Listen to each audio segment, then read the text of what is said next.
नमस्कार मित्रों, आप सभी का ओम डिजिटल स्टडी के इस ऑनलाइन लर्निंग प्लेटफॉर्म पर बहुत-बहुत स्वागत अभिनंदन। आज के इस सेशन में हम स्टेनोग्राफर भर्ती परीक्षा के बारे में डिटेल में चर्चा करेंगे।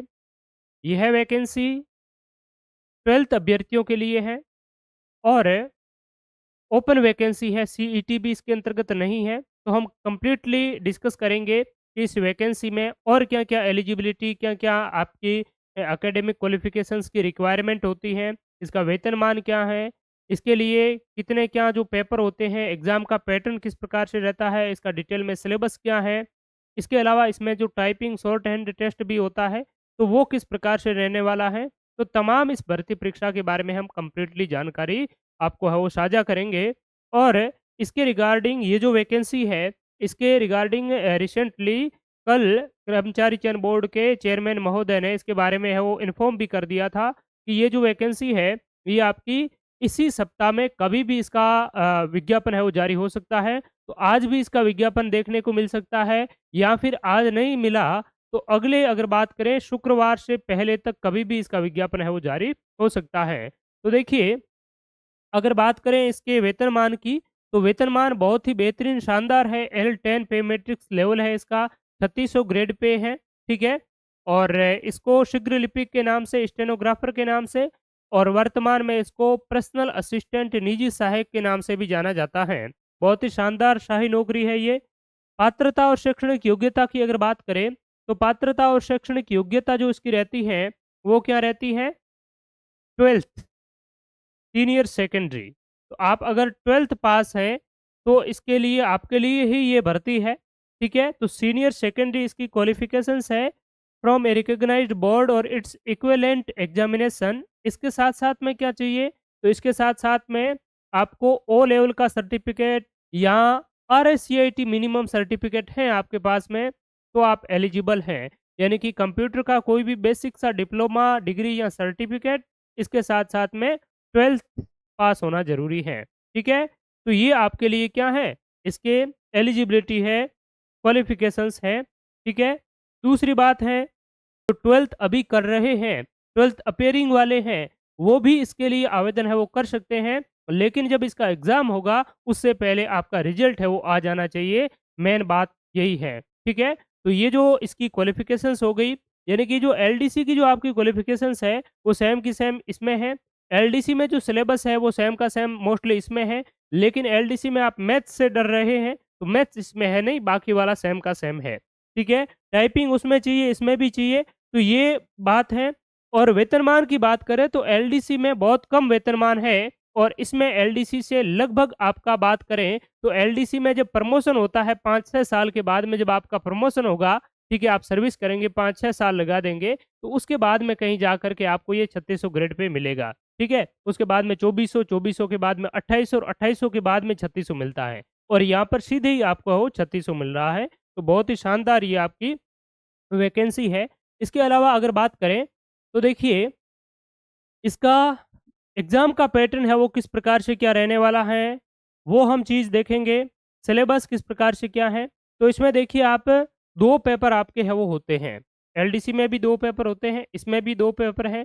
एलडीसी में इस बार सीईटी शामिल है, इसमें आपको सीईटी वाला किसी भी प्रकार का कोई बैरिकेड नहीं है। अगर आप सीधे तौर पर 12th अभी पास कर रहे हैं, एग्ज़ाम देने वाले हैं या 12th आप पास कर चुके हैं, ग्रेजुएशन इत्यादि अपीयरिंग है आपकी, ठीक है? तो इसके लिए आप निश्चित रूप से आवेदन कर सकते हैं 12th अपीयरिंग वाले, 12th पास आउट वाले भी। कोई सीईटी की आवश्यकता नहीं है, आपने चाहे दी हो या नहीं दी हो। दूसरी बात ये है इसमें और इसमें महत्वपूर्ण बात ये है कि अगर आप स्टेनोग्राफ़ी है वो अच्छी तरीके से सीख लेते हैं, वो कैसे सीखेंगे मैं बाद में भी बताऊँगा।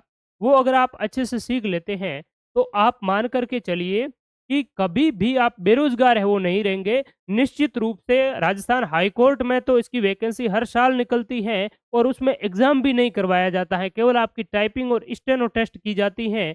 उसमें जो पारंगत हो गया, वो स्टेनोग्राफ़र है वो बन गया, ठीक है? इसके अलावा और भी आपके संसद में, विधानसभा में अलग-अलग बात करें स्टाफ सिलेक्शन बोर्ड है, एसएससी में, वहाँ पर हर साल स्टेनोग्राफ़र की वैकेंसी निकलती है और ये पर्सनल असिस्टेंट होता है। बड़े-बड़े जो अधिकारी होते हैं, सचिव होते हैं, ऑफ़िसर्स होते हैं, उन ऑफ़िसर्स के, कमिश्नर के पास में बैठा रहता है हमेशा और जो भी वो बोलते हैं या फिर कहीं पर कोई स्टेटमेंट होता है, वक्तव्य होता है, तो उनको क्या करते हैं, एक शॉर्ट हैंड में ये आपके लेखन कार्य करते हैं, लिखते हैं। ठीक है? तो यहाँ पर देखिए आप इसकी बात करें तो किस प्रकार से इसका एग्ज़ाम स्कीम है, तो इसमें 2 पेपर होते हैं। पेपर फर्स्ट जो होता है, वो सामान्य ज्ञान, दैनिक विज्ञान और राजस्थान का सामान्य ज्ञान पर आधारित है, पेपर फर्स्ट। केवल जीके और जनरल साइंस। इसकी तैयारी कैसे करेंगे, वो भी मैं आपको अच्छे से बताऊँगा। तो देखिए, सामान्य ज्ञान, राजस्थान का सामान्य ज्ञान में क्या है, राज्य स्तरीय, राष्ट्रीय एवं अंतर्राष्ट्रीय मुद्दे, समसामयिक घटनाएँ एवं तथ्य, राष्ट्रीय अंतर्राष्ट्रीय प्रमुख संगठन एवं संस्थाएँ, यानी कि करंट अफ़ेयर्स है राजस्थान का, राष्ट्रीय और अंतर्राष्ट्रीय लेवल का इसमें करंट अफ़ेयर्स है वो पूछा जाता है। दूसरी बात है, भूगोल पूछा जाता है, भारत का भूगोल एवं प्राकृतिक संसाधन, जिसमें भारत की भौतिक दशाएँ, प्रमुख भौगोलिक जो भौतिक विभाग हैं, भारत की जलवायु, वनस्पति, मृदा, प्राकृतिक संसाधन, वन, वन्यजीव संरक्षण, पर्यावरण संरक्षण, प्रमुख उद्योग एवं आर्थिक विकास, ये भारत से संबंधित आपसे पूछा जाएगा। दूसरा है राजस्थान का भूगोल, तो राजस्थान का इसमें कंप्लीटली ही राजस्थान का ज्योग्राफी इसमें ऐड है। राजस्थान में कृषि एवं सामाजिक आर्थिक विकास है, ये आपसे इसमें पूछा जाएगा। राजस्थान का इतिहास है, जिसमें राजस्थान की कंप्लीट लगभग इतिहास इसमें है, मध्यकालीन है, प्राचीन है और आधुनिक राजस्थान का इतिहास है। राजस्थान की संस्कृति है, तो कंप्लीटली राजस्थान की इसमें जो कल्चर है, लोक संत, लोक देवी-देवता, मेले, त्योहार, हवेली, स्थापत्य सारा दिया गया है। और इसके लिए अगर आप चाहते हैं बेहतरीन तैयारी, तो पेपर फर्स्ट और पेपर सेकंड के लिए जल्द ही ओम डिजिटल स्टडी मोबाइल एप्लीकेशन पर एक कंप्लीट वीडियो लेक्चर कोर्स आपको है वो अवेलेबल करवा दिया जाएगा। लगभग आने वाला जो आपका मंडे है, यानी कि 1 सप्ताह के बाद में 25-26 तारीख को आपको है वो कोर्स विज़िबल हो जाएगा मोबाइल एप्लीकेशन पर और पूरा का पूरा जो आपका टू द पॉइंट है, इस सिलेबस के अकॉर्डिंग आपका बहुत ही बेहतरीन तरीके से और एग्ज़ाम ओरिएंटेड माध्यमिक शिक्षा बोर्ड, एनसीईआरटी और प्रीवियस पेपर्स के आधार पर आपको सारा कंटेंट बहुत ही शानदार तरीके से उपलब्ध करवाया जाएगा। इससे पहले वाली 2018 वाली वैकेंसी हुई थी, उसमें केवल हमने टेस्ट सीरीज़ प्रोवाइड की और इतनी क्वालिटी वाली बेहतरीन टेस्ट सीरीज़ के माध्यम से भी जो सामान्य ज्ञान है, दैनिक विज्ञान है, हूबहू जो सवाल है वो परीक्षा में देखने को मिले थे। बहुत से अभ्यर्थी पहले से भी जुड़े हुए हैं, तो उनसे भी आप है वो पूछ सकते हैं कैसा जो कंटेंट हमारा रहा था। ठीक है? दूसरा जो आपका इसमें सेगमेंट है वो एवरीडे साइंस है, दैनिक विज्ञान है, जिसमें बेसिक सी दैनिक विज्ञान है, आपसे पूछी जाती हैं तत्व यौगिक मिश्रण, भौतिक और रासायनिक परिवर्तन, धातु अधातु, अम्ल क्षार एवं लवण। इसके अलावा आपकी पीओपी है, ब्लीचिंग पाउडर है, खाने का सोडा है, अपमार्जक, प्रकाश का प्रवर्तन, विद्युत है, मानव का मस्तिष्क है, जंतुओं एवं पादपों का आर्थिक महत्व है, बायोमास। तो ये चीज़ है आपकी इकोसिस्टम इत्यादि साइंस में है। तो ये भी आप अच्छी तरीके से अगर तैयारी इसकी करनी चाहते हैं, तो दिव्या मैम बहुत ही बेहतरीन तरीके से आरएएस सेलेक्टेड हैं और वर्तमान में फिलहाल डब्ल्यूओ के पोस्ट पर हैं, सहायक लेखा अधिकारी। तो बहुत ही बेहतरीन तरीके से जूनियर अकाउंटेंट वाले अभ्यर्थियों को भी शानदार तैयारी करवाई थी। 25 में से 22 क्वेश्चंस है, वो उनके कोर्स से हूबहू देखने को मिल गए थे। तो आपको कंप्लीट जो साइंस है वो पढ़ाया जाएगा। इसके अलावा साइंस के जितने भी प्रीवियस पेपर्स पूछे गए हैं विगत परीक्षाओं में, चाहे साइंस की बात करें, पूरे फर्स्ट पेपर के सारे प्रीवियस पेपर्स आपको साथ में फ्री में मिल जाएँगे। टेस्ट सीरीज़ आपको साथ में फ्री में मिल जाएगी। दूसरी बात है, फर्स्ट और सेकंड जो पेपर है, सेकंड पेपर के भी प्रीवियस पेपर्स हम इसमें है वो साथ में डलवा देंगे। तो इतना बेहतरीन जो कंटेंट है वो आपको मिलने वाला है। तो अगर आप इत्मीनान से और बहुत ही डेडिकेशन के साथ में आप अगर तैयारी करेंगे इसकी, तो निश्चित रूप से ये जो पेपर है बहुत ही अच्छा से अच्छा इसमें आप स्कोर है वो कर सकते हैं। तो ये आपका पैटर्न है, 100 प्रश्न, 100 पूर्णांक होंगे। इसमें प्रश्नों की कुल संख्या है वो 150 होगी, यानी कि 75 तो जीके के पूछे जाएँगे और 75 ही जीके का मतलब है आपका यहाँ पर करंट अफ़ेयर्स और राजस्थान का सामान्य ज्ञान, भारत का भूगोल इत्यादि सारा मिल कर के 75 क्वेश्चन्स होंगे। 75 क्वेश्चन्स ही आपका दैनिक विज्ञान एवरीडे साइंस का है वो आपको देखने को मिलेगा। ठीक है? तो ये आपका फर्स्ट पेपर है वो हो जाता है, 3 घंटे का समय है। ठीक है? तो फर्स्ट पेपर इस प्रकार से रहेगा। सेकंड पेपर की अगर बात करें, तो सेकंड पेपर केवल लैंग्वेज टेस्ट है, भाषा का है, जिसमें हिंदी के 75 क्वेश्चन्स होंगे और 75 क्वेश्चन्स ही इंग्लिश के होंगे। जिस प्रकार से एलडीसी का पैटर्न रहता है, वो सेम इसी प्रकार से इसका है। तो देखिए सामान्य हिंदी की अगर बात करें, तो इसमें आप देख सकते हैं संधि है, समास है, उपसर्ग, प्रत्यय, विलोम, विराम चिन्ह है, ध्वनि एवं उसका वर्गीकरण, पारिभाषिक शब्दावली, शब्द शुद्धि, वाक्य शुद्धि, मुहावरे, लोकोक्तियाँ, पत्र एवं उसके प्रकार, कार्यालय पत्रों के प्रारूप के विशेष संदर्भ में और जनरल जो इंग्लिश है, वो आपकी ये देखने को मिलेगी। इसके जितने भी प्रीवियस पेपर्स आए हैं, वो आपको अच्छी तरीके से देख लेने चाहिए। हमारे मोबाइल एप्लीकेशन पर आपको कोर्स के साथ में फ्री में मिल जाएँगे। दूसरी बात है, जो हिंदी है, उनके लिए मैं एक आपके लिए विशेष बैच, एमसीक्यू बैच लाने का है वो प्रयास करूँगा, ताकि आपके जितने भी प्रीवियस जो पेपर्स में पूछे गए जो सवाल हैं, वो आपको एमसीक्यूज़ के माध्यम से बेहतरीन तरीके से है वो आपको मैं प्रोवाइड है वो करवा दूँगा। तो फिलहाल पहले हम फर्स्ट पेपर पर है वो डिस्कस करेंगे, यानी कि फर्स्ट पेपर बैच है वो स्टार्ट करेंगे। इसके बाद में हम जो एमसीक्यू बैच है उस पर भी हम है वो आपके लिए इन पर भी वर्क करेंगे, ठीक है? और पेपर्स आपके सारे के सारे उसमें फ्री में मिल जाएँगे। तो ये आपका प्रश्न पत्र का जो पैटर्न है, यानी कि दोनों का 150-150 करके 300 क्वेश्चन्स है और 200 मार्क्स का ये दोनों जो पेपर आपके रहने वाला है, ठीक है? और यहाँ पर बात करें तो 1/3 जो नेगेटिव मार्किंग है गलत उत्तर की स्थिति में, ये पिछले बार इस सिलेबस को बाद में थोड़ा संशोधित किया गया था और संशोधित करके ये 5 छठी जो लाइन है वो हटा दी थी और नेगेटिव मार्किंग है वो नहीं रखा था। अब की बार क्या होता है, रखते हैं या नहीं रखते हैं, एडवर्टाइज़मेंट आएगा तो पता है वो कर लेंगे। बाकी आप अभी से ही तैयारी में जुट जाएँ और जो अभ्यर्थी पहले वाले स्टेनों में बहुत कम नंबरों से रह गए और ज़्यादातर तो हाई कोर्ट में लग गए और कुछ जो शेष अभी रहे हैं, तो वो अच्छी तरीके से अगर आप तैयारी करेंगे, अभी से ही स्टार्ट कर देंगे, तो निश्चित रूप से आपकी जो वैकेंसी है, ये आपके कदमों में होगी। अब बात करते हैं, पहला जो पेपर ये हो गया, इसके बाद में अब क्या होगा? तो इसके बाद में आपकी स्टेनो की टेस्ट होगा, यानी कि टाइपिंग और आपकी स्टेनोग्राफी होगी। वो किस प्रकार से है, उसका एग्ज़ाम पैटर्न क्या है, वो देखते हैं। तो देखिए, इसमें आपका क्या रहता है कि ये केवल और केवल आपका नंबर मार्क्स है, वो फाइनली इसके भी है वो आपके ऐड होंगे।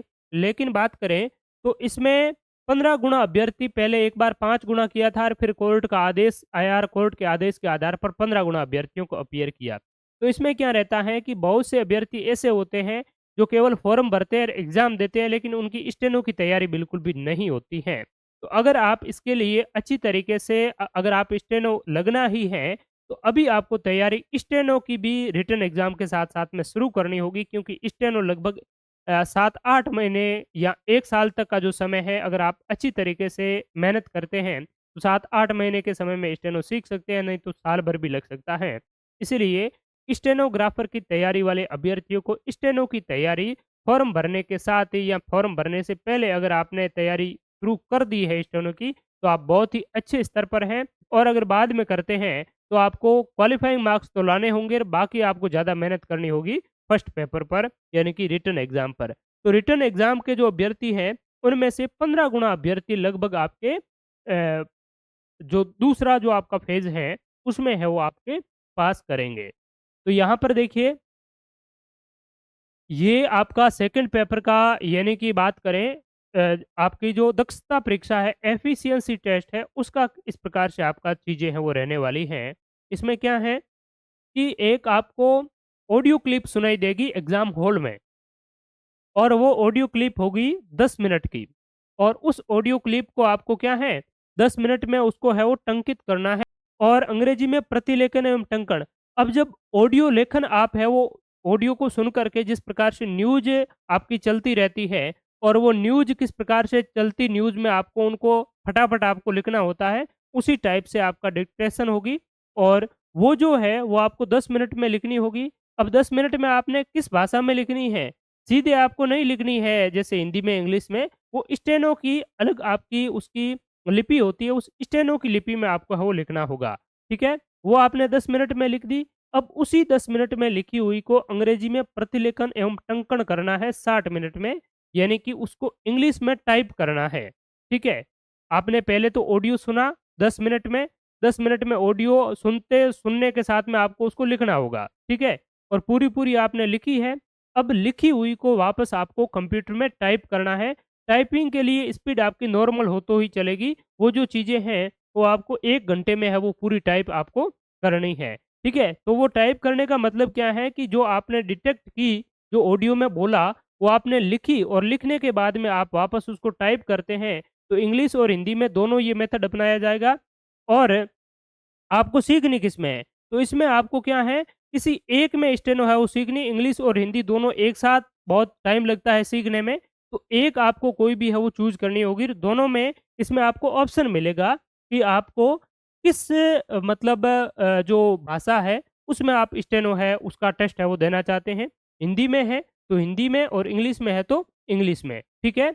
बात करें तो अंग्रेजी ऑडियो क्लिप 10 मिनट और अंग्रेजी में प्रतिलेखन एवं टंकण है वो 60 मिनट और अंक। यहाँ पर देखिए, पेज सेकंड में अभ्यर्थी उपरोक्त 2 प्रश्न पत्रों में से आवेदन के समय चयन की गई भाषा में परीक्षा दे सकेगा।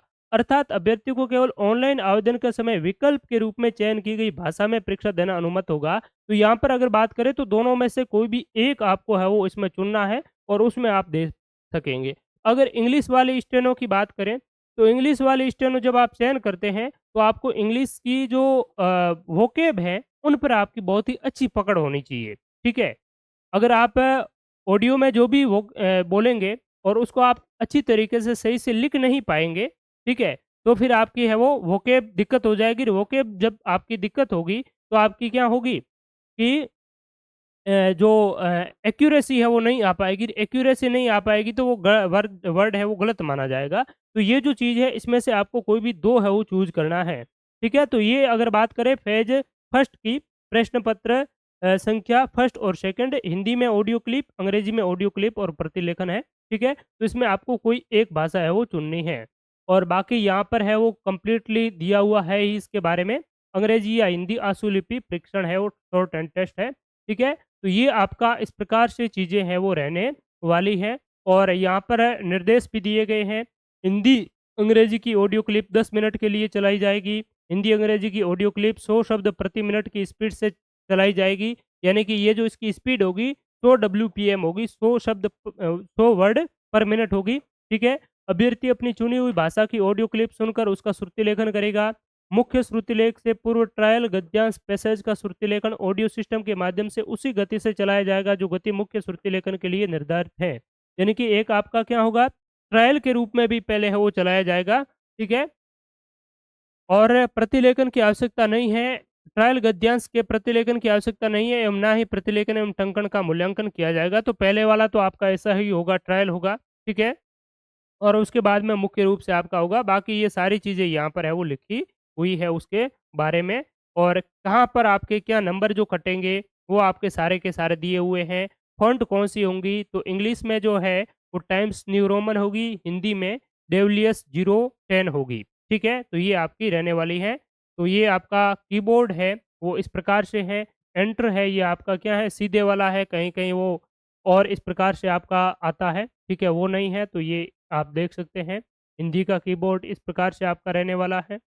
और बात करें, तो ये सारा इसमें है वो चीज़ें दी हुई हैं, तो ये सारी ओम डिजिटल स्टडी मोबाइल एप्लीकेशन पर हम डाल देंगे, तो उसमें आप डाउनलोड भी कर सकेंगे, इसका सिलेबस इत्यादि कंप्लीटली डाउनलोड कर पाएँगे, ठीक है? तो थैंक यू सो मच। स्टेनोग्राफ़ी एक ऐसी जो आपकी दक्षता है, निश्चित रूप से बहुत ही शानदार और बड़े अधिकारियों के साथ में हमेशा आप उनके पास में बैठे रहते हैं, ठीक है? तो बहुत कुछ आपको उनसे सीखने को मिलता है और इसमें प्रमोशन भी बहुत ही आपका जल्दी से होता है। तो इसके लिए आप अच्छी तरीके से अगर मेहनत करते हैं तो निश्चित रूप से स्टेनोग्राफर आप है वो लग सकते हैं और अभी बहुत सा टाइम है। ये जो एग्ज़ाम है आपका, इसकी बात करें तो लगभग आपका दिसंबर के महीने में एग्ज़ाम है, वो आयोजित होने की संभावना है। ठीक है? तो सितंबर, अक्टूबर, नवंबर के बाद में यानी कि सितंबर, अक्टूबर के बाद में ही होने वाला है। तो अभी आपके पास में काफ़ी टाइम है, स्टेनो भी सीख सकते हैं और इसकी आप तैयारी फर्स्ट और सेकंड पेपर की अच्छी तरीके से कर सकते हैं। तो मैंने आपको सारी चीज़ें हैं वो बता ही दी, फिर भी आपके कोई डाउट रहते हैं तो कमेंट सेक्शन में आप ज़रूर बता सकते हैं। और दूसरा इसका जो अगर आप टेस्ट सीरीज़ प्राप्त करना चाहते हैं, कोर्सेज़ प्राप्त करना चाहते हैं, प्रीवियस पेपर्स हैं, वो सारे ओम डिजिटल स्टडी मोबाइल एप्लीकेशन पर मिल जाएँगे, जिसका लिंक इस वीडियो के डिस्क्रिप्शन में आपको मिल जाएगा, तो ज़रूर आप विज़िट करें। Thank you so much all of you. बहुत-बहुत धन्यवाद, शुक्रिया, नमस्कार।